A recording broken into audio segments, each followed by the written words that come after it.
Hi friends, ఎలా ఉన్నారు? అందరికీ వందనాలు. మేమైతే దేవుని కృప వలన చాలా బాగున్నాం. మా రిలేటివ్స్ ఇంకా వెళ్ళలేదండి, అందుకే చికెన్ బిర్యానీ, చికెన్ కర్రీ చేశానండి. చిన్న టిప్ అండి, చాలామందికి ఎవరు చూసినా మోకాళ్ళ నొప్పులే. అలాంటప్పుడు ఏం చేయాలంటే వాము తీసుకుని కొద్దిగా వేడి నీళ్ళలో వేసి బాగా మరిగించి ఆ నీళ్ళని ఇలా టబ్లో వేసి వాడు కాలు పట్టగలిగినంత వేడి నీటిలో ఉంచి అలా కొన్ని రోజులు చేస్తే మోకాళ్ళ నొప్పులు తగ్గుతాయండి.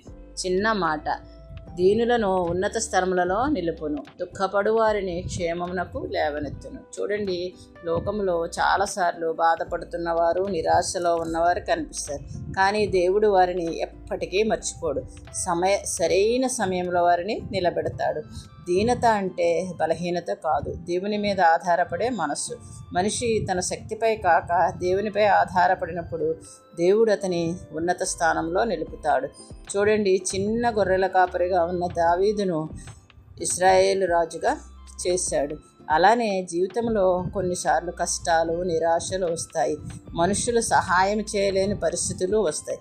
అలాంటి సమయాల్లో దేవుడు మనకు ఆశ్రయం అవుతాడు. దేవుని దగ్గరకు వచ్చిన వారిని ఆయన ఓదార్చి రక్షిస్తాడు. కానీ ఎప్పుడండి? సమయము చూసి పని చేస్తాడు. ఆయన సమయము వచ్చినప్పుడు మన స్థితిని మార్చి మనలను ఆనందంలో నిలబడతాడు. దేవుడు దీనులను ఎత్తిపోతాడు, దుఃఖించు వారిని రక్షిస్తాడు.